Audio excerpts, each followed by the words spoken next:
saying here.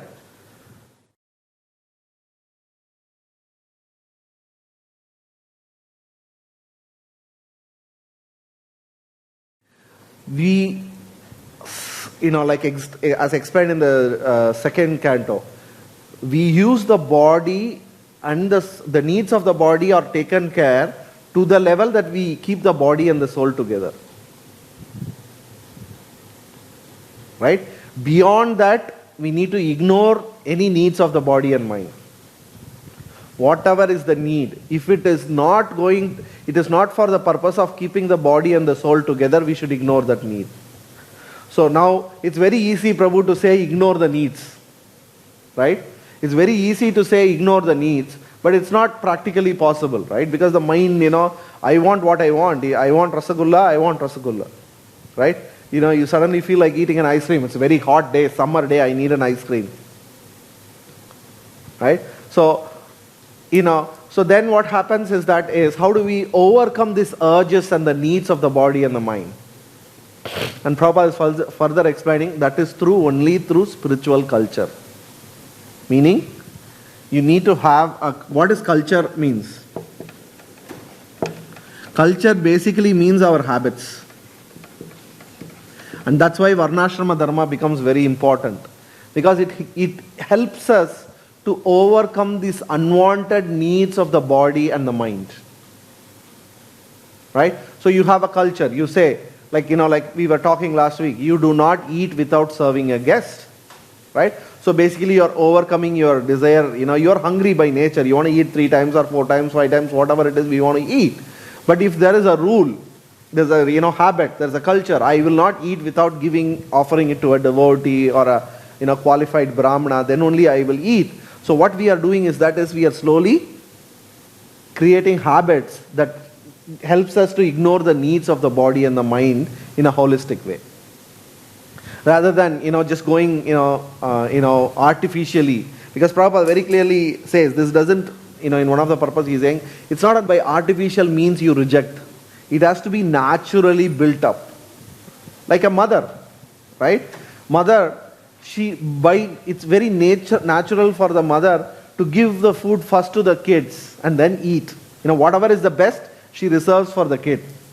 Right? So she's able to rise above her basic nature of consuming everything for herself, which is human nature, right? So the culture helps her overcome that that need. Similarly, in Varnashrama Dharma, we accept a lot of rules and regulations around us, which will help us overcome those and ignore the needs of the body. So it's a very natural thing to do. It's not done artificially. And Prabhupada also says, the perfect stage of self-realization is attained not by artificial minds, but under the lotus feet of the Lord, who is always transcendental. Why? Not only this, Prabhupada also, in addition to the culture, Prabhupada also talks about the mercy of the Lord. Sorry. Because Krishna says in Bhagavad Gita, right? I give knowledge, forgetfulness and remembrance. 3 very, very, very critical things, right? In our current state, we have forgotten our relationship with Krishna. We have forgotten we are spiritual entity. And we remember only, I need to go to work tomorrow, I need to eat this tomorrow, I need to do that tomorrow. So, based on our deep desire, the Lord is giving forgetfulness, remembrance and also knowledge, right? If I want to achieve something, which is the best ice cream in Sydney, I find out. I have the capability, I have the knowledge. Because it's hot, I need to find out. Right? So, all knowledge, remembrance and forgetfulness is given based on our desire. So, when we have the desire to be spiritual, the Lord also helps. And how that helps to ignore the needs of body and mind? Because the Lord will make us forget our material needs, and the Lord will make us remember the spiritual needs. Whereas today, what is happening, it's the other way around. Because we are so immersed in material things. We want material things. We, desire material things. The Lord is making us forget spirituality. And so that's the free will we are talking about of the jiva. The minute jiva, whether I want spiritual life or not. Whether I want to be spiritual or material. If I want to be material, the Lord gives knowledge, forgetfulness, remembrance for that. And if I want to be spiritual, the Lord will give that. Right? So then this becomes natural, it's not artificial. Okay? That is the text 33. Text 34. If the illusory energy subsides and the living entity becomes fully enriched with the knowledge by the grace of the Lord, then he becomes at once enlightened with self-realization and thus becomes situated in his own glory. So what happens when we desire that, when we want to get out of this, get out of this gross and the subtle form? That is explained in the next verse, 34th verse. Is the Maya, it subsides, and then the living entity becomes fully enriched with the knowledge of the Lord and he becomes situated in self-realization. So, in the purport, Jiva Goswami is writing a very beautiful purport for this particular verse. And as Prabhupada as well mentions, that the same illusory energy that covered us, right, will help us remember the Lord. How? There are two examples Jiva Goswami gives. One is the example of Parikshit Maharaj. It's very interesting because we had a discussion with Raja Prabhu, Sanandana Prabhu last week on this. Parikshit Maharaj, this example was given by Jiva Goswami. He says, when he went and put the snake on the rishi, right? It was basically Maya that was putting making him do that. It was the illusory energy which forced him to put the snake on the... Otherwise, as a cultured devotee, he would have never done that. Right? He had greatest knowledge. He knew that Rishi is doing tapasya. By nature, he would have never done that. But the Maya forced him to put the snake. Right? And when after that is done, Jiva Goswami says he went back and, when the messenger came and said, the Rishi's son has cursed him. Right? That he's going to die in 7 days. The first word that, Parikshit Maharaj said is, it's well and done, well and good. Whatever the curse, it's very well and it's good. Why? Because he saw that illusory energy, the activity that it made him do, is actually taking him closer to the Lord. He used that situation, he felt repentant first, and he used the same illusory energy, whatever activity it did, he understood that as an action that is going to take him closer to the Lord. That's how he saw it. And that's why he said it's very well and good. Another example Jiva Goswami gives, like little bit more detail, is the situation where Vidura, right? When Vidura was insulted by Duryodhana in the court, before the war happened, there was a council that was held. Bhishma, Drona, everybody was there. And Vidura kept on. He is always like a straight arrow. Vidura is like because he was an avatar of Yama. He was an Inca, he's an Yama cursed to be born as Vidura. He was straight as an arrow and he kept on telling. And in front of the whole Sabha, he said, there is a very simple solution, Dhritarashtra, for this whole thing, just kill Duryodhana. He kept on saying that. From the time Duryodhana was born, Vidura kept on saying, this fellow is a rascal, kill him, but Dhritarashtra. So in front of everybody, he said, there is a very easy way, just kill him, finished off. And then Duryodhana became very upset with that. He thought, what would happen if anybody takes his suggestion, because Vidura is very well respected. Everybody knew his knowledge was very deep, and whatever he says, it's always good for the whole world. So he got little panicky, and then what he started doing was he started insulting Vidura. You are a low-born fellow, you are this, you are that. He was just insulting left and right. Now, how Vidura saw that as two things. He saw that, he didn't see that why the Lord is, creating a situation where he is, I am a devotee. Why am I being, Krishna has put me in this situation where somebody is insulting me in front of all these people. He didn't see it that way. Right? He saw it as two things. One is Duryodhana is causing his own destruction. So whatever I said, he is going to do it for his own self.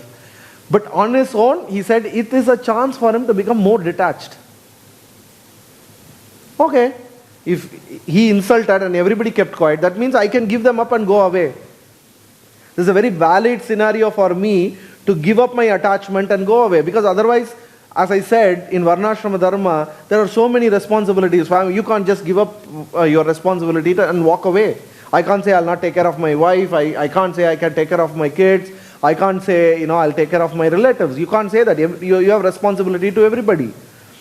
How Vidura saw the situation is that Krishna is creating a valid scenario in which he can give up all these attachments, thereby taking him more closer to the Lord.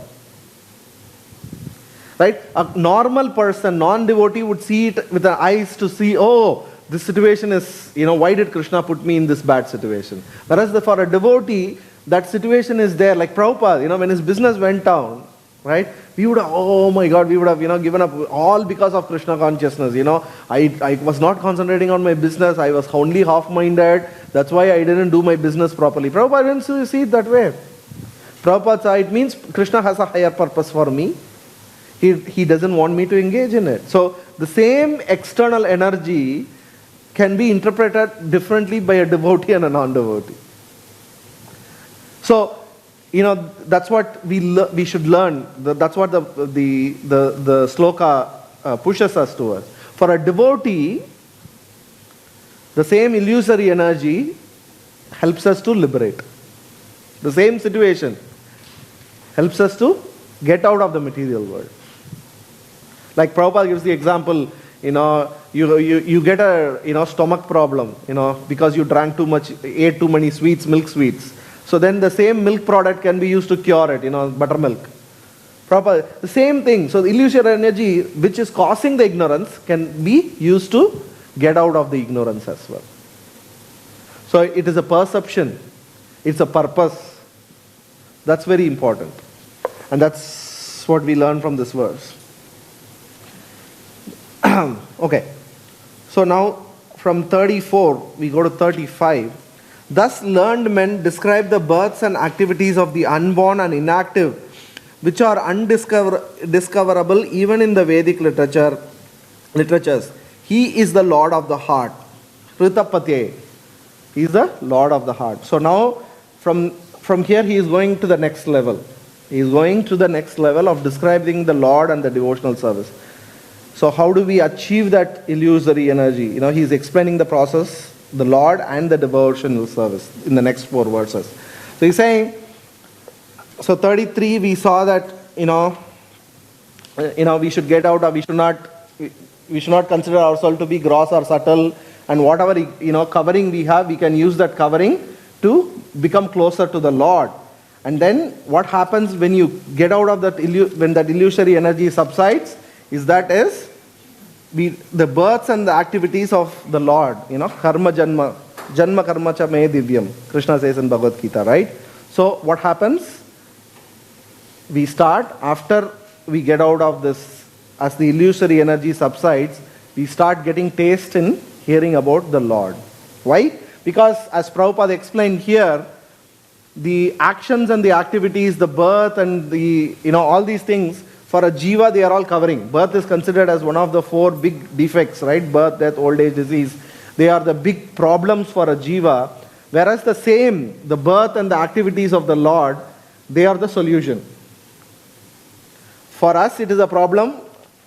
So, if we are watching a movie about a person, it is going to bind us. If we hear about Krishna's activities and birth, it is going to liberate us. That's the difference. So Sutta Goswami goes on to explain that it is very important. So when the illusion subsides, when we ignore all these things, we get a taste in hearing the activities of the Lord, the birth and the activities of the Lord. Who is the Lord of the heart? Hridapati. Then he goes on to further explains the quality of the Lord in verse 36. The Lord, whose activities are always spotless, is the master of 6 senses and is fully omnipotent with 6 opulences. He creates the manifested universe, maintains them and annihilates them without being in the least affected. He is within every living being and is always independent. So he goes on to explain the characteristics of the Lord. He is spotless, right? None of the defects, material defects apply to the Lord. He is beyond defects. right? He is perfect. So Krishna or the Lord is beyond, and he is the master of all the six senses, right? So, sorry, six opulences and six senses. Rishikesha. So then the question rises, Rishikesha means controller of senses, or Govinda also means the Lord of the senses. So in Bhagavad Gita, Prabhupada explains this master of senses, what it means. He says, for a devotee, right, to what level we surrender, to that level Krishna will take control of our senses. Right? So for a pure devotee who is completely surrendered to the Lord, right, it means Krishna has taken over of all his senses. That's why we consider the pure devotee, there is nothing material about a pure devotee. His body is not material at all.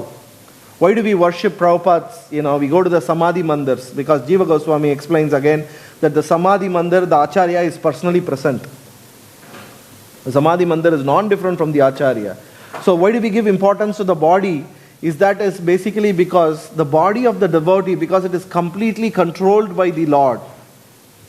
Right? There is nothing material for a pure devotee. It's completely spiritual. The body of a pure devotee is completely spiritual because Rishikesha, he has taken over all the senses.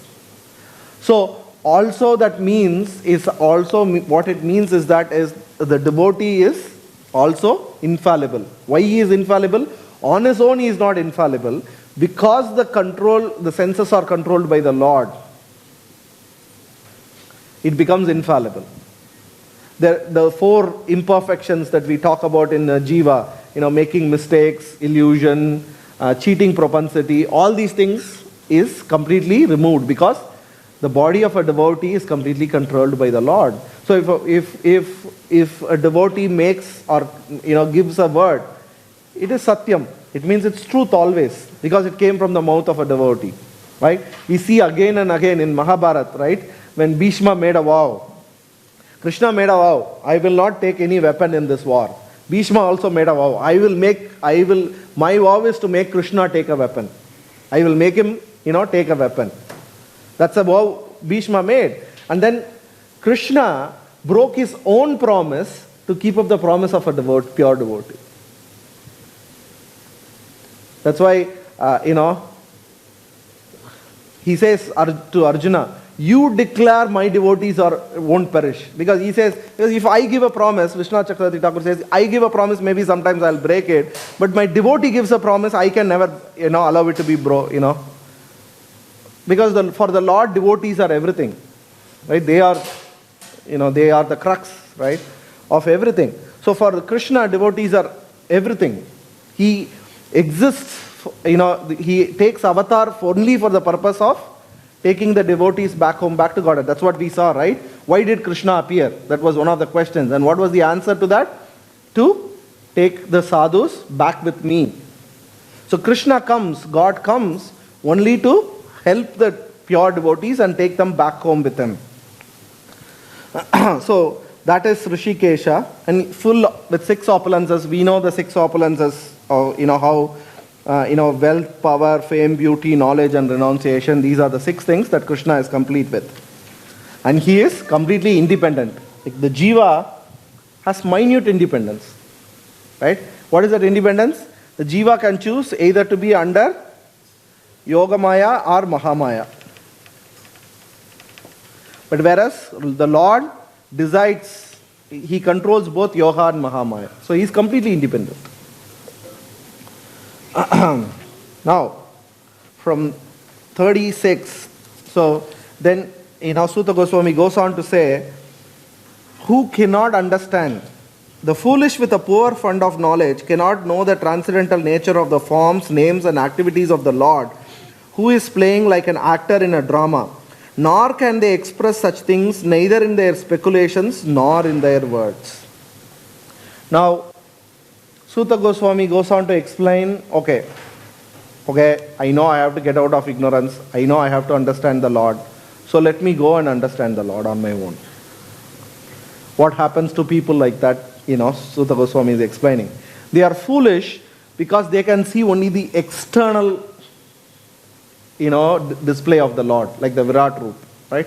Prabhupada gives an example of a magician, beautiful example.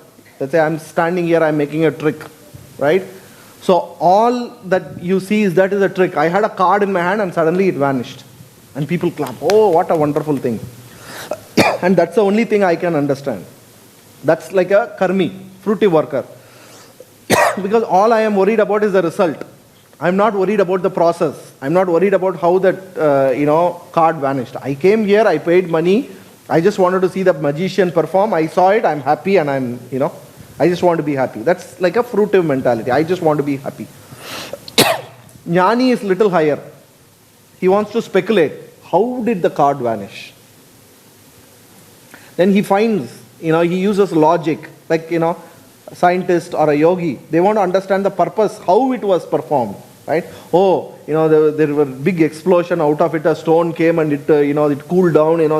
Or we say, oh, this guy had a sleeve, the card went inside the sleeve and that's how it vanished. Right? They are just happy with that.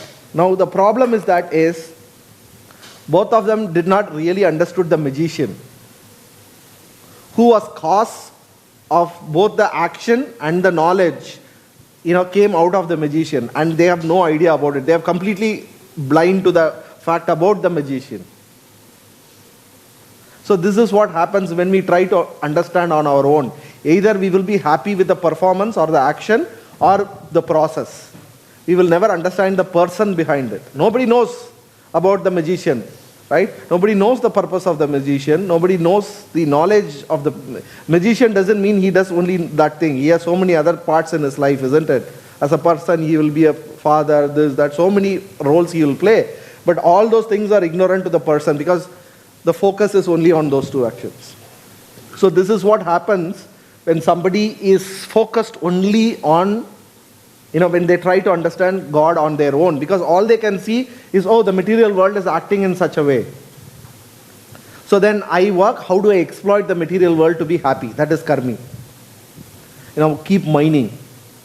Take all the resources and use it for my enjoyment. Simple. Or, extract the oil, this, that. That's what 90% of the world is doing. How do I exploit the material world to be happy with my senses?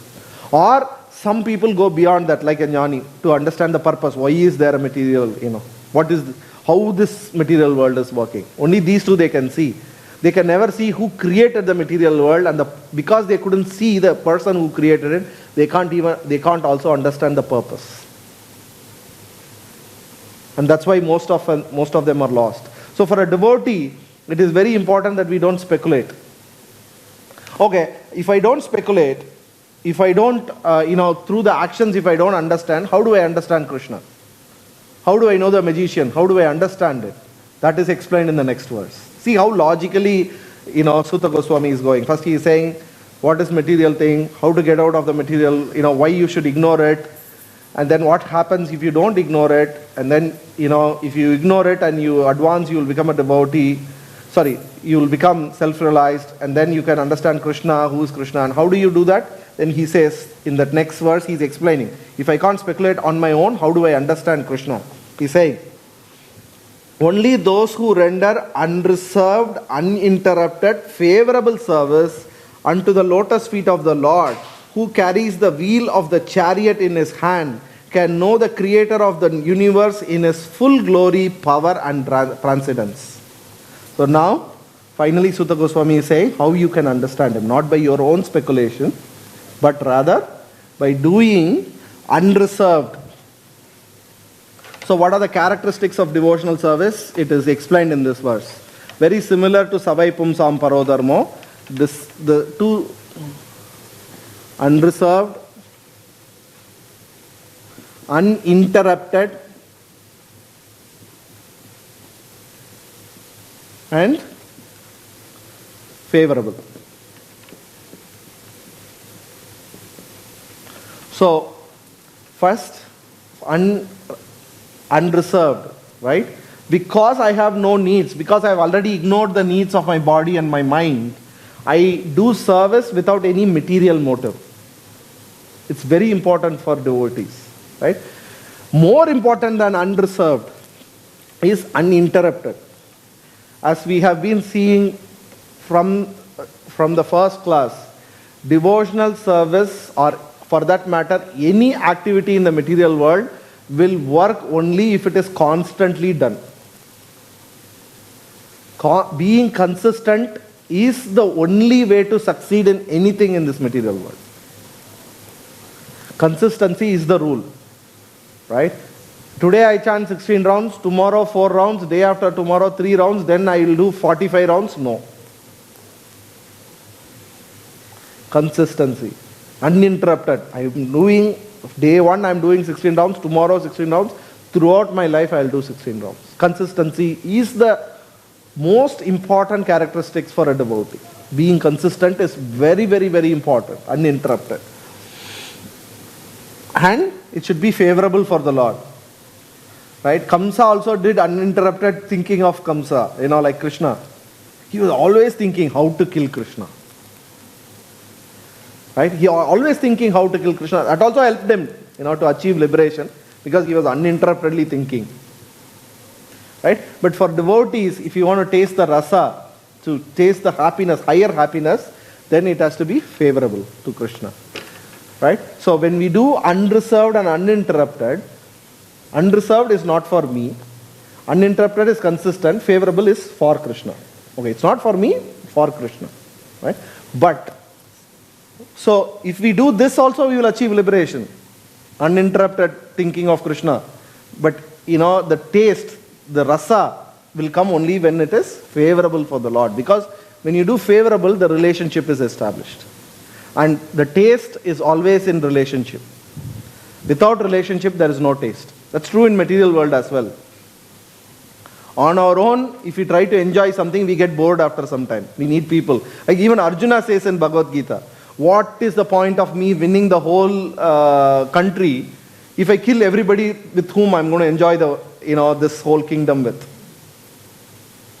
You can be the king of the whole world, but if you don't have people to enjoy with, what is the point of being the king of the whole world is his question. So, the relationship is the basis of the taste. And that relationship, to establish that relationship, the service has to be favorable. Okay. So now it becomes more interesting. Okay. Because immediately as soon as Sutta Goswami said this verse, you have to do uninterrupted, unreserved, favorable service. All the rishis thought, oh my God, this is very difficult for us. I think many of us are thinking that, or at least we know that it is very difficult. This Prabhu can stand and give a class, it's very nice. But when we step out, it is very difficult, right? This is all very nice to hear, but it's very difficult. Sutta Goswami can immediately understand not only the audience there, he knows the future audience as well. Trikal Jnani. He knew what kind of people will hear to Bhagavatam. So then he gives an answer immediately in the next verse, that if you don't have this currently, how do you achieve this state? That's the next verse. So he's saying, okay, you can't achieve this state. He's saying, only by making such inquiries in this world can one be successful and perfectly cognizant. For such inquiries invoke transcendental ecstatic love unto the personality of Godhead, who is the proprietor of all the universes and guarantees 100% immunity from the dreadful repetition of birth and death. Okay, I can't do this part because I don't have love for Krishna. I'm not able to do this part uninterrupted because again there is no love. A mother does consistently because she loves the kid so much, right? If that love is not there, then the consistency comes out of. So then how do we achieve this state? Sutta Goswami goes on in the next verse to say, okay, you don't have all these characteristics, I'll tell you how to get those characteristics. He says, please make questions in transcendental subject. These are the questions that so he's indirectly telling all the rishis sitting there, don't worry that you don't have these 3 characteristics because you have already asked the right 6 questions. And the answers to these questions will lead you, if you keep hearing the answer to these questions, right, you will get these 3.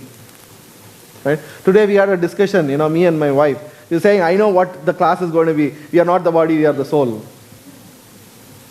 Okay? So, which is very true. There was one time Prabhupada went to when he took, all his disciples to Vrindavan, everybody was thinking Prabhupada is going to, talk Krishna Leela, this Leela, that Leela.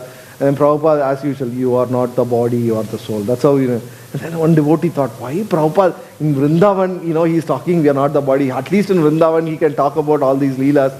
And then Prabhupada said, because first you need to understand this. Without realizing this, there is no going up. Right?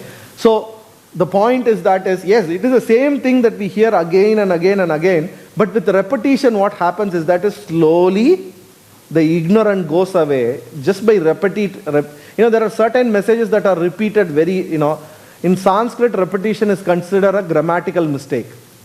If you repeat something, because Sanskrit is a very efficient language. It's a very efficient language. So if you read Sanskrit grammar, if you repeat something, it is generally considered as a mistake. Because it is precise, it's one time only. Right? So repetition is done only when a topic is of utmost importance. So repetition is kept only not for explanation, but for emphasizing the importance. So if something is repeated in the Shastra, it means it is very important. Right? So when we keep on saying again and again, you are not the body, you are the soul, you are not the body, you are the soul, the repetition is there because it is very, very, very important for us to understand. And that repetitively hearing, that's what, Sutta Goswami says. Why do we repetitively hear it again and again and again and again? Because when we repetitively hear, then these characteristics will start flowing for us. So in Vrindavan, it's very easy for somebody to narrate Ras Leela. But Prabhupada says it will only invoke lust. It will not invoke love. So if we want love to be established in the heart and not lust to be established, then we have to first understand that we are not the body, we are the soul. And that's what Srila Prabhupada was doing.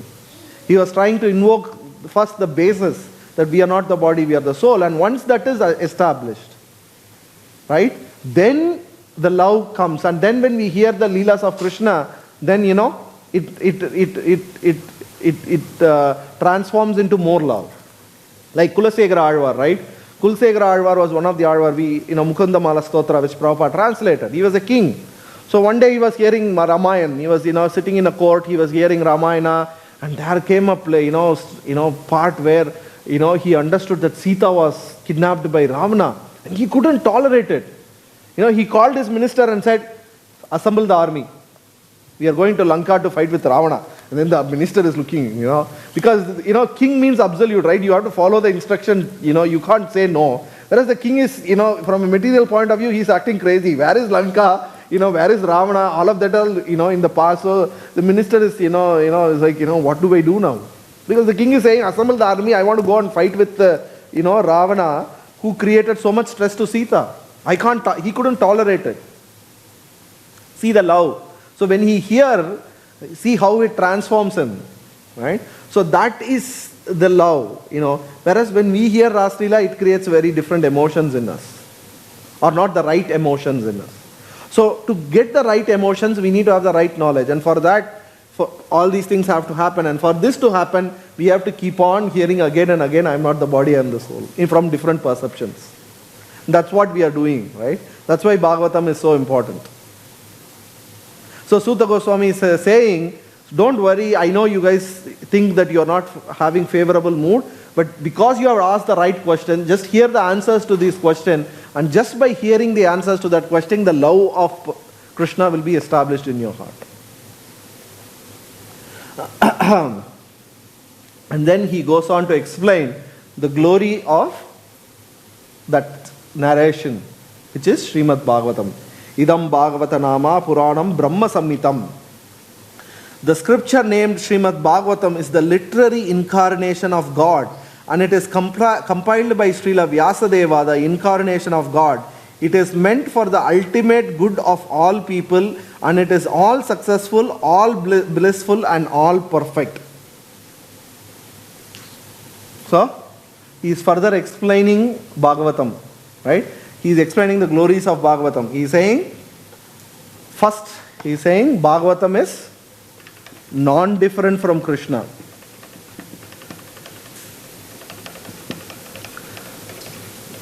We saw how Bhagavatam is the Swarupa of the Lord. So when we hear Bhagavatam, we are actually associating with Krishna directly. We may not be able to see it, but the pure devotees, they were able to, in Chaitanya Charitamrita, it is explained, Mahaprabhu, Chaitanya Mahaprabhu, if you have been to Puri, there is a place called Tota Gopinath Mandir. Have you been there? Yes. In that place, Mahaprabhu and Gadadhar Pandit, they read the pastimes of Prahlad Maharaj and Dhruva Maharaj for 100 times. And they used to cry. They used to cry so much that the pages in the Bhagavatam were wiped away. Later when Srivas Pandit came, because he was instructed in his dream, go and study Bhagavatam under Gadadhar Pandit. When he came, Gadadhar Pandit said, I don't have a copy of Bhagavatam that is not, half of it is washed away. Either I will cry or Mahaprabhu will cry and our tears will fall and the ink will go away. Then, you please get a copy. And he had to walk all the way to, Bengal, because those days it's not like you get a book of, devotees will stand in the street and beg for you to buy the book. Srinivas Acharya, not Srivas Pandit, Srinivas Acharya. He had to walk all the way back from Puri to Bengal, get a Brahmana, pay him money so that he can make a copy of Bhagavatam. He has to, verse by verse copy it, and then walk back all the way from Bengal to Puri. And by the time he came, Gadadhar Pandit also has gone back home, back to Godhead. Whereas today we have Bhagavatam, devotees come and beg us to buy, and then we buy and we keep it at home and we don't study.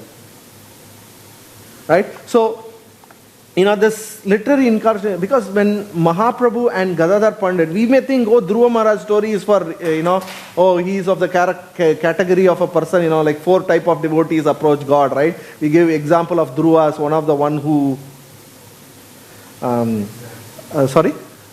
Artharthi, right? One who went for material motive. But when Mahaprabhu read that, he was crying and he read it 100 times. He read the story of Dhruva Maharaj and Prahlad Maharaj for 100 times, he and Gadadhar Pandit together in that place in Tota Gopinath Mandir. Because they can see, they can feel the love of the Lord. Right? Whereas we can't perceive that. It doesn't matter whether we can perceive or not, but we should keep on repeatedly hearing the message. By hearing repeatedly the message, then slowly the favorable love will come. So the first characteristic of Bhagavatam is that it is non-different from the Lord. Why they were crying? Because even in Dhruva Maharaj's story and Prahlad Maharaj, they were able to perceive that Bhagavatam is non-different from Krishna. And because they could see Krishna, their love overflowed and they were crying.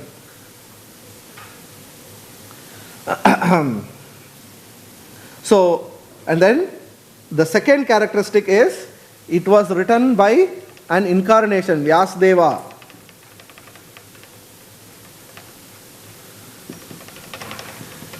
Right? The second characteristics that is explained in this verse is, the Bhagavad Puran was written by Vyasadeva himself, who is none other than Krishna. So it is Krishna, written by Krishna, who was the literary incarnation, because he wrote everything. All the 4 Vedas, 18 Puranas, Mahabharata, everything was written by Vyasadeva, and he wrote it, and so this is the second characteristic that explains why Bhagavatam is perfect. It is Krishna, given by Krishna, right? And it is all perfect, all successful, and it is the ultimate good for all people. There is nothing else that we need to know other than Bhagavatam. There is no need to read anything else, because on its own it is perfect, on its own it is successful, it will give us all success, and on its own it will make us completely blissful. We don't need anything else. There is no need of depending on any other scripture other than Srimad Bhagavatam. So those are the characteristics of Srimad Bhagavatam. And he goes further to explain the parampara of the Bhagavatam. Right? He says, Srila Vyasadeva delivered it to his son, who is the most respected among the self-realized, after extracting the cream of all Vedic literature and the histories of the universe. So, not only Vyasadeva wrote this, because he wrote all the scriptures that are to be known, in Bhagavatam he had given the cream of it. Prabhupada in the purport is explaining, cream is the most important part in the milk. It gives the taste. If you remove all the cream from the milk, there is no taste there. Even the light milk that you buy, it has some cream in it, and that's why it's tasteful. Because if you remove completely all the cream, it is like water. There is no taste. So the essence of the milk is the cream, and the essence of all the literature is Srimad Bhagavatam. So he goes on to explain to the rishis, don't worry, you asked the right question, and as an answer to your question, I'm going to talk Bhagavatam, and not only it will make you give love, it will be all successful, it is the cream of everything as well. Right? So, and Prabhupada also writes why it is very important, why it is compared to the cream, the essence of the cream. He says, the reason is that is milk is very good and the cream is very good as long as you get it from the right source. Whereas if it is touched by a snake, it becomes poisonous. So the same way Srimad Bhagavatam, when you hear from a professional man, people who have ulterior motive, people whose motive is not achieving Krishna, then it is like drinking poison because it is contaminated by their mood. So it is very important for devotees to hear it from the right source. And that's why he says, Prabhupada says, here the parampara is written. Because the parampara is given, like if you see the verse, Vyasadeva spoke to Sukadeva Goswami, Sukadeva spoke to Parikshit Maharaj, and when he was speaking to Parikshit Maharaj, Sutta Goswami heard and then he is repeating it.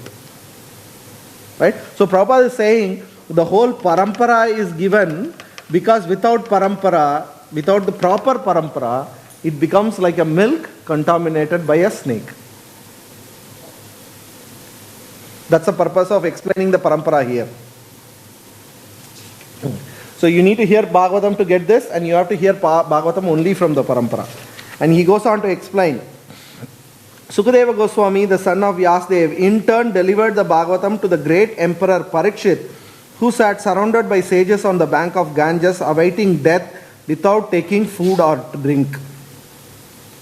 So,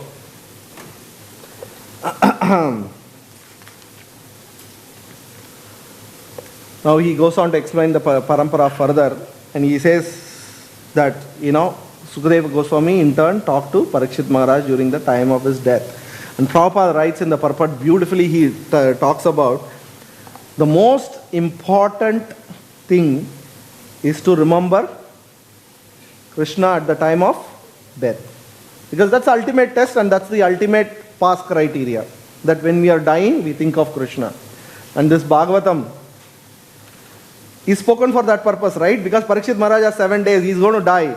And he asked a question, tell me that I want to hear something which if I hear, everything else is finished for me, that I go back to Krishna. And then Bhagavatam was spoken for that. So, it's the ultimate tool to achieve liberation. Because by hearing Bhagavatam, what happens? That we will remember Krishna at the time of death, which Parikshit Maharaj was able to achieve. So just by hearing Bhagavatam, we will be all successful. Why? Because we will remember Krishna at the time of death. Because that's what Bhagavatam's purpose was, to make Parikshit Maharaj remember Krishna, and he achieved perfection just by hearing Bhagavatam. Then in the next verse, final question is answered by, we had 6 questions, right? We have already seen the 5 questions, answer to 5 questions, and now we are, in this verse, we are seeing the answer to the 6th question. Now that Krishna has gone back home, back to Godhead, where does Dharma sit? Who is the shelter of all the Dharma? That was the 6th question, right? The rishis of Naimisharanya asked. And here he answers, this Bhagavad Purana is as brilliant as the sun and is as arisen just after the departure of Lord Krishna to his own abode, accompanied by religion, knowledge, etc. Persons who have lost their vision due to dense darkness of ignorance in the age of Kali shall get light from this Purana. So, now that Kali has come, everything, religiosity, religion, dharma, everything has taken shelter in Srimad Bhagavatam. It is the answer to everything, and everything else depends on it in Kali Yuga. In Kali Yuga, nothing can exist without Srimad Bhagavatam. Without Bhagavad Dharma, without the verses of Bhagavatam, nothing can exist on its own. Everything has to be dependent on Bhagavad Dharma, which we are seeing very true today. If you think about it, the whole Varnashrama Dharma is destroyed today, right? In India also there is no Varnashrama Dharma there. Nobody follows Varnashrama. Nobody knows the 4 Varnas or the Ashramas. Nobody knows occupational duties. Little bit Dharma exists only because we are even talking about Varnashrama Dharma because Prabhupada wrote about it. Right? So, those days, people used to, go slowly up in, Varnashrama Dharma, and when they become a Brahmana, then they will learn about Krishna. But Kali Yuga, that cannot work because it's a very bad state of affairs. Prabhupada is writing, most of them,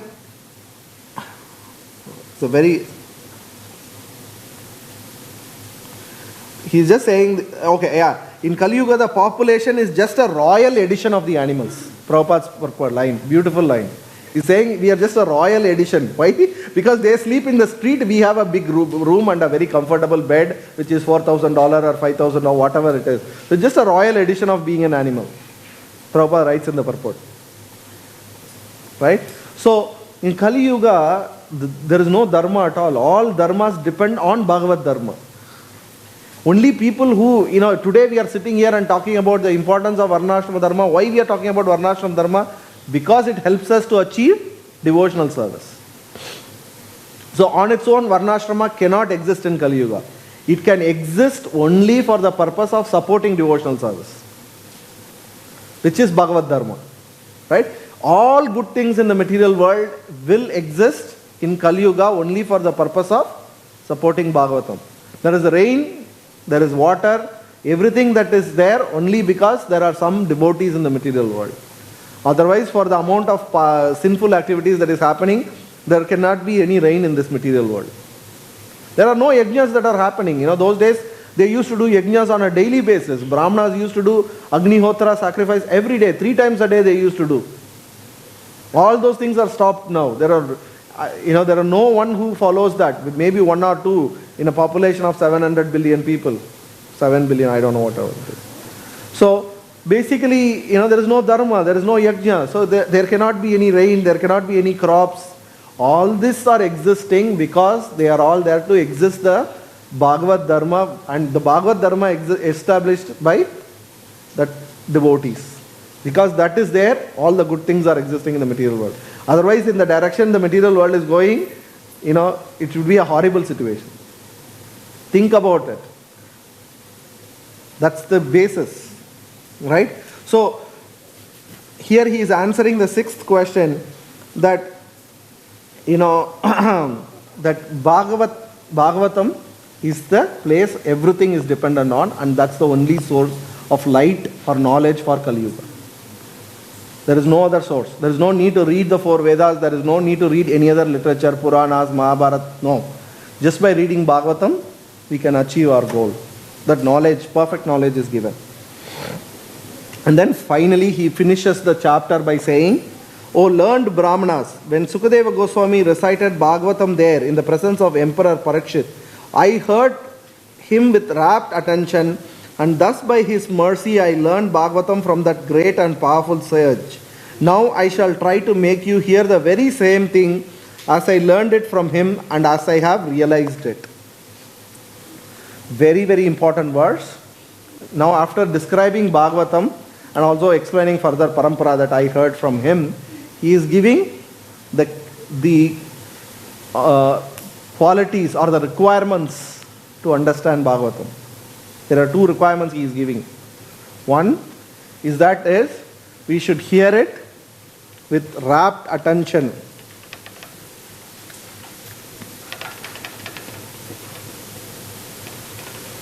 Rather, it should come in Abhideya.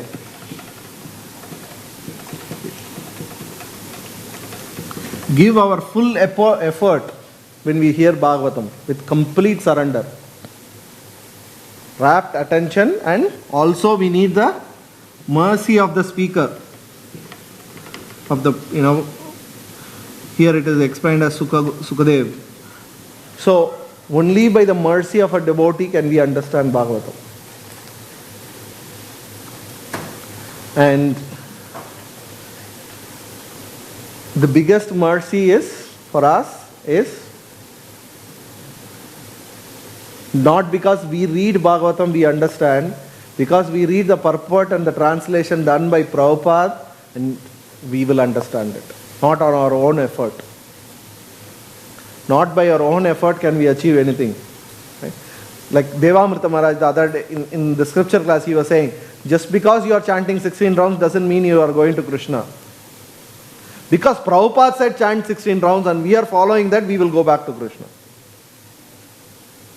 Right? Same thing applies to Bhagavatam. Just because I study Bhagavatam, it doesn't mean that I'm going to get all these things, but because I study under the instruction of a spiritual master like Srila Prabhupada, he was so emphatic. He forcefully gave the mercy to everybody. That's the beauty of Prabhupada, He said everybody has to go out and do book distribution. He pushed all his disciples to go and do book distribution. He forced them to force the books to be given to the people so that they can read it.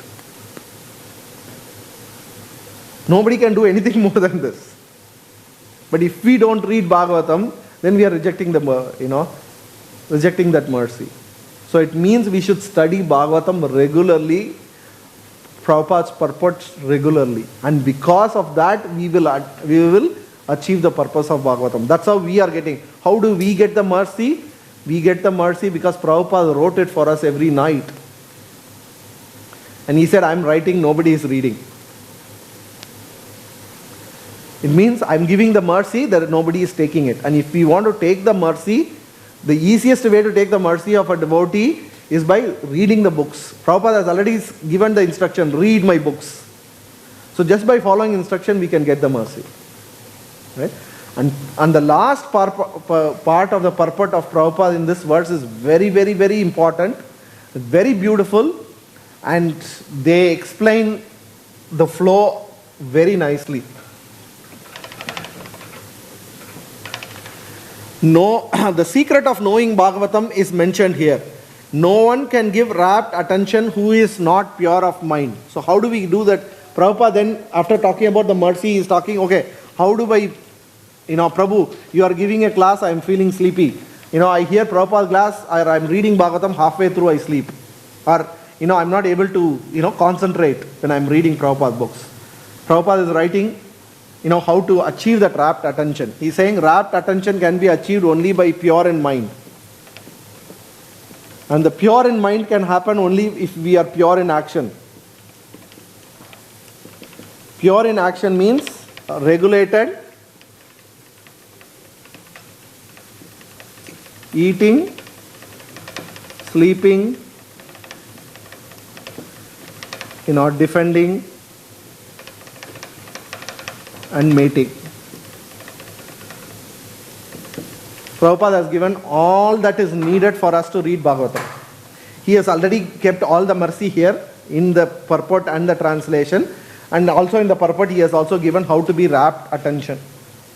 This is the basis for reading Bhagavatam. If we want to hear nicely, then we should have a clear mind. Clear mind means clear actions. If our actions are not pure, if we have impure actions, then it will affect our mind. That means having regulated eating, sleeping, defending, and mating. Okay? Or, Prabhupada also says, if you can't even achieve this, at least one time, regularly hear, with rapt attention, hear from a pure devotee. Like we know many devotees who heard one lecture of Prabhupada and became, devotees. It is a starting point. Many people who just attend one kirtan, one class, just by hearing. That's the beauty of Mahaprabhu's mercy. Because that mercy, one time we sincerely do, not consistently, raptly attending. One time, then the spark is already lit. That's the beauty of what Prabhupada has done for us. Then then we get interest in hearing more. And then devotees will say, follow the 4 regulative principles, do this, do that, do achaman, be clear, do this. All these things are taught to us, all the activities, drinking charnamrita, taking darshan of the deities. These are all pure in action. These are all gives purity to action and mind. Eat only prasadam, regulates eating. Don't eat anything else other than prasadam. Right? Sleep only for a defined hours. Always wake up for Mangalarti. Very critical. Right? And then, be very regulated in defending and, it also includes, defending also includes trying to earn money to live and all those stuff. Because, living in the material world today is, all the activities is equivalent to defending. You go to office, it's a question of survival everywhere, it's a very horrible situation. It's not pleasant at all. We may say we are advancing as a culture, but we are very degraded. Everybody is stressed mentally all the time. So you have to defend yourself all the time. And then mating. So, only for the purpose of producing Krishna conscious children. So that way, our mind remains pure. It is not. So actions remain pure and the mind is pure, then we can hear Bhagavatam. So that's the cycle, that's the thing. So in summary, the first 3 chapters of Bhagavatam are very important because we have learnt a lot. I'm going to just summarize what are all we learnt in the first 3 chapters because they are very deep and that's why we have taken a little bit more time. The next 3 chapters we will go a little fast because it is the history of Bhagavatam, so we will go a little fast. So we have learnt about Krishna, then we have learnt about the avatars, how Krishna is the supreme, and why we should do, for what purpose we should do our occupational duties. What is the supreme duty? And we have also understood devotional service. All these are explained in the first 3 chapters of Bhagavatam. So it is almost like a mini Bhagavatam, the first 3. Like the second chapter, summary of Bhagavad Gita, we say as the second chapter. So the first 3 chapters is like almost the summary. It explains all the avatars of Krishna, how Krishna is the supreme, what is the Jiva's supreme duty, which is devotional service, and what is devotional service, and the stages of devotional stage, These are all explained in the first 3 chapters of first canto. So from this on, from next week we'll go to the 4th one, which is basically we'll see the history of Bhagavatam. Okay, so I'll finish here. We have 10-15 minutes for questions. Yes. So verse number 30. So after describing all the avatars and falsity, we say that it refers to Virat Roop. It's a Etad Rupam Bhagavato Hiya Rupa. Yeah. So Etad Rupam, does it not mean, where is Virat Roop's name in this? It says all this, does it not mean that all this that I have described is all Arupas here? Sorry? So you are... Verse number 30, where is Virat Roop in it? Because we said that this all refers to Virat Roop now. So basically the Mahat Advidihi, the word Mahat Advidihi, the ingredients of the matter, so that is the Virat Rupas, that is the Virat Roop. It includes all the matter within it. So that's why this verse is, it explains the material or the Virat Roop of the Lord. It doesn't refer to all this that I have, like Etad Rupam, which is the first 2 words. Does it not mean that all these incarnations that I have described are... Now all these incarnations so far explained are not material, but there is a material version which is the Virat Rupa, which is not the avatar. So Etat Rupam Bhagavato Arupasya Chidatmanaha. All these Rupa are Arupasya. Arupasya means they don't have material form. It doesn't mean they don't have form. Arupasya here doesn't mean no form, no material form. So all these explained are not material form, but there is also a material manifestation, which is the Virat Rupa, which is imaginary and for less intelligent people. That's how that verse is explained. Yeah? Any other questions? Yes. You mentioned about the subtle mind. Yeah. What we got about the subtle mind usually carries from one body to the other. Yes, it carries, but not. Yes. Yes. So, is that No, it's what I'm saying is that is only a portion of. I mean, the mind and the intelligence are carried, but then there are certain portions of this life that are completely covered, which are not manifested in your next life. Because if the mind is completely going to be carried forward to a next life, you have a, let's say a human being, because of his sin, he is born as a pig. As a pig, how will he function? He can't function. That's why that forgetfulness is there, where the mind is covered.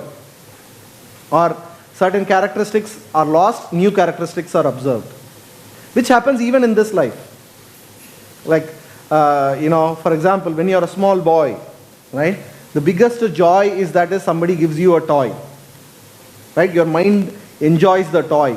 The same person, when he grows up, after 20, 30 years, if you go the same toy, he will look at you like, are you a crazy guy? You know what I mean? So the mind has completely changed. That part of the mind is lost and the new part of the mind has manifested. So at death also, it is lost. All the characteristics are lost and new characteristics are given. Certain vasanas, yes, certain impressions are carried over. Correct, that's the right word. Yes, Murali. Speaking about some statement about Jiva Goswami, illusory energy which covers up like the same energy will help us to.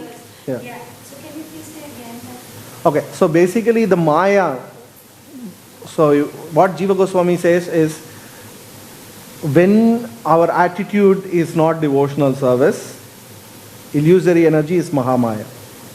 When we want to do devotion for the Lord, the Maya becomes Yoga Maya. The same Maya will assist you, because the Maya takes us away from Krishna. But when we want to go near Krishna, the same Maya will assist us in going near Krishna. So, whether we want to go near Krishna or away from Krishna, for both Maya will help. And it depends upon our own desire. How do we use our free will?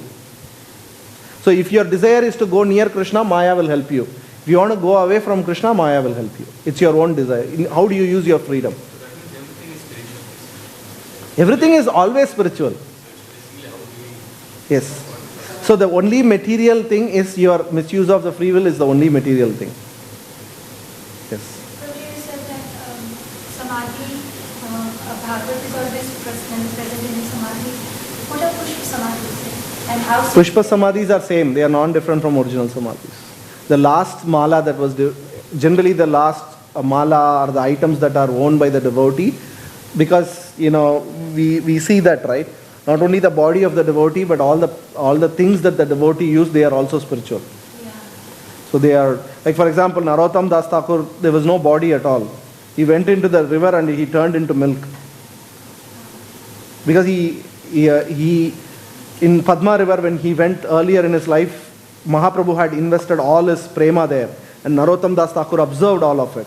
So later when he went back into he was completely the incarnation of the, he is considered as the incarnation of the prema of Mahaprabhu. So he went into the river and he melted away. So they got all the things that he used, his dress and everything, and that's how the Samadhi that you see in Vrindavan is basically like, so Pushpa Samadhi is basically the items that are used by the Acharyas, and they have the same potency as, for is same as in Vrindavan. And where is Narottam Das Thakur's now? It's in Radha Vinod temple in Vrindavan. Can you explain the difference? I was just confused that Srinivas Acharya and Srivas Pandit. Can you explain? Sorry, Srivas Acharya was one of the Panchatattva. Srivas Pandit. Srinivas Acharya is the next generation. He was a contemporary of Narottam Das Thakur, and he was a disciple of Gopal Bhatta Goswami. He was the next generation. Yeah, he was the next generation, and they were the first book distributors. Srinivas Acharya, Narottam Das Thakur, and Shyamananda Prabhu, all three of them were the Siksha disciples of Jiva Goswami, and they were the first book distributors in Gaudiya history. Do we have something like a chart which shows obviously some of the acharyas and who the disciples were? No, it's the Chaitanya Charitamrita Adi Leela explains the whole branches of the tree. So the tree and then the branches and further branches are explained, but it is only to a certain point, and then further there are books that explain further. For example, you go to what's the book, Narottam Vilas, and there are books, Bhajan, what is it? There are books that explain the lives of Narottam Das Thakur, Shyamananda Prabhu, and there are different books, and they describe their trees. So it's like Mahaprabhu tree, and then there are many branches, and each branch has its book that explains. So it's a very big one. Yes, Prabhu. So these 22 incarnations which are mentioned here, why are only those selected, and is it in chronological order of one day of Brahma, or it's what? No, it's all everywhere. Within that, that's the question that we are going to explain. Last week, Mataji asked this question of what is Swayam Prakash and Swayam, Vilas, which we will explain in the further cantos. Because if you see about his Prabhasha, Vilasa, they are all different, and this 22 is a mix of everything. There are Manvantra avatars, then there are Leela avatars. Like some are both Leela and Manvantra avatars, some are both, like that, you will see. So when we understand those in the future classes, we can understand. But the 22 is not one particular, it's not a chronological or anything, it's more a primary list. For example, Prabhava avatar are basically avatars of Krishna, but they are not studied very extensively, like Mohini Murti. Mohini Murti is considered as a Prabhava avatar. But then we don't read about Mohini Murti very detailedly, there's no big discussion about it. They are considered Prabhav. And then there is, Tadekatma. Tadekatma is Balram, like, he's Krishna himself, but at the same time non-Krishna. No? Servitor, he's more in the mood, he's exactly same. And then there is Swayam Prakash, it's Krishna himself, but Krishna in different moods. Like, Krishna is like with 16,000 wives, he is simultaneously present, right? Same Krishna is present. In one house, he is taking care of a children, he is, moving this thing, making the baby sleep. In one, he's, talking with his wife. It's considered Swayam Prakash. So like that. These 22 are the primary ones. There's no order to it. They've just chosen it. And it is a mix of all varieties of avatar. So when in the future cantos, we will have one place where we are going to examine all the different types of avatars. Manvantra, Leela, Purusha, Yuga, everything. So there we will see this more detailedly. So that's what you're going to answer. Yes, Pro. Like, how do we know where we are? Like, suppose we are participating in a kirtan. Yeah. So we are feeling some joy, we are Yeah. dancing. So is it at sensual level, mental level, or spiritual level? How do we know that? So one thing you can be sure, that's very difficult to understand, right? So that's why it's very important to follow the instruction and not do things on our own. As long as you are following the instruction, even if it is only sense gratification, still it will have spiritual effect. But if you do things on your own, even though it is highly spiritual, it will only give you sense material result and no spiritual result. For example, that's why I said 16 round chanting, right? I struggle to finish my rounds. I may struggle to finish my rounds, but because I am doing it as an, following the instruction of Srila Prabhupada, it will give me a benefit, right? Now, in there is a book called Vaishnava K where it is said, you should never go and do bhajan on your own, right? I will not interact with anybody. I'll go close everything around me, close my eyes, I'll go sit in Vrindavan, I'll do bhajan for myself. Acharyas, including Prabhupada and, Bhakti Siddhanta, were very much against it. So it may be, it is a spiritual activity because Bhagavatam talks about, going and, how Dhruva Maharaj went on his own and did all those things. But still, for us, it will not give any benefit if it is not following instruction. So we don't have to worry about whether it is sensual, gross, subtle, or spiritual. Right? All we need to know is if we follow instruction, it is spiritual. If we do on our own, it is material. Some people say, oh, I'll go and read this Purana, that Purana. Prabhupada never said, Prabhupada said first finish his books, right? That Purana may help me. It may have some stories which may help you in spiritual life. But because it's not the instruction, it is not going to help you advance. It is sense gratification. Even though you are reading about Krishna. What about the Chaitanya Charitamrita? He says the feelings about the purport. Prabhupada's purport says, just read the Bhagavad Gita and Srimad Bhagavatam. No, it includes all Prabhupada's books. All. But then, Prabhupada had explained the progress. He said first read Bhagavad Gita because it's the preface, and then go to Bhagavatam, and then higher education is Chaitanya Charitamrita. Actually, Bhakti Siddhanta says all your nectar of instruction, nectar of devotion, all Goswami's books, any Goswami books, if you don't read Chaitanya Charitamrita, you will apply all of it wrongly. He says it is the book that helps you apply the knowledge correctly. So we read Bhagavatam, we get the knowledge, then we read Chaitanya Charitamrita, it tells you how to apply the knowledge. So when did Vyasa speak Srimad Bhagavatam to Sukadeva Goswami? And the part of the question is... That's the answer, but Prabhu gave in the first class, if you remember. So when he was in the womb itself, he has already heard Bhagavatam, and then he also heard it again from Vyasadeva. Yes, but then I couldn't ask this question. There is a story Yes. that Sukadeva Goswami directly as Yes. comes out and So he heard it again when he was in the womb, and that's what Prabhu said in his class. And was it available in written form when Sukadeva Goswami was saying Srimad Bhagavatam to Naneshwar and saying... Vyasadeva has already written it. Everything was written. So it was in the written form when Yes. this conversation... Yes. But Bhagavatam is eternal also. Right? So it happens through Shruti.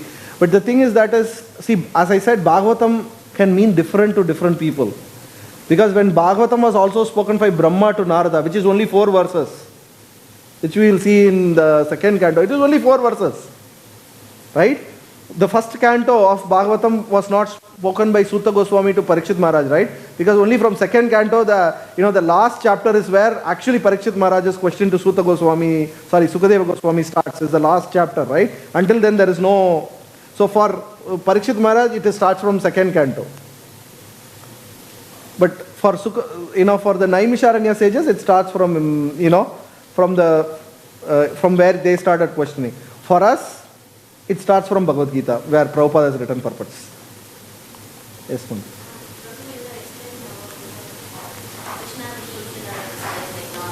Yes. I think that material desires can easily fulfill. For example, child would be trying to focus on, cookie songs or something. Easily we'll get it. But whereas now we are trying to, try hard to do yogas and all, we find it so difficult. Though the material desire, devotional desire is higher than the material desire. Why Krishna is not fulfilled? Okay. That's very easy. There are 2 answers to that question. I will start with the bad answer, not a bad answer, the tough answer, and then I'll give the nice version of the answer, okay? The tough answer is our desire is not as strong as our material desire. That is one answer, right? Because our material desires are very strong. Because we have been having material desire for millions of years, right? So for us it comes naturally. Because it's actually not natural to the soul. Think how consistency works. We have been consistently doing material thing, so it is natural to us. Right? Whereas for spiritual life, we need to struggle. Jai Shri Shri Radha Gopinath Bhagavan ki. So that's a tough answer. That our desire is not actually strong. And I can tell you, there are many devotees who struggled, studying verses. But later, suddenly at some point, by the mercy of the Lord, they were able to suddenly observe everything. There are many cases like that in ISKCON I can show you. Now the nicer version of the answer is sometimes the Lord manifests our desire in a way that we don't understand. You know what I mean? We may be thinking, I had this desire that I wanted to learn Bhagavatam, I'm not able to learn Bhagavatam. But then if you see, the same person will be an eloquent speaker and he may be preaching to 20 devotees. So the ultimate goal, Krishna would have already manifested. And I may not have realized that. The struggle is sometimes as a devotees, because we are not very advanced, we can't see the actions of the Lord so easily. And at some point when we realize, we will see, oh my God, from day one Krishna has already, the moment I desired, Krishna has already granted it. It is just that I had taken so much time to understand that I have got it. That's one way of understanding. Does it make sense? Okay. Any other questions? No? Yes. So initially you said that all Puranas started the same way. Yep. So up to what chapter? Sorry? Up to what chapter? Like, no, it's the same way, meaning Naimisharanya Rishi is questioning Sutta Goswami. but the verses are different. Like all the Puranas, the first verse is Om Namo Bhagavate Vasudevaya. No, it is different. It varies. Okay, so we'll finish the class here. There's only one announcement I wanted to make for this class. There is a Ramayana class starting from today. There are details that are given. So there's 6 classes. They are going to cover the 6 cantos of Ramayana starting from today. The details are put in a poster outside. We request the devotees to please go and, take it and participate and get the mercy. So that's the only, announcement I have. Okay? So we'll finish the class here. If somebody has a question, they can ask me personally. I'll be here for a few more minutes. Srila Prabhupada ki, Srimad Bhagvatam ki, Gaura Premanande.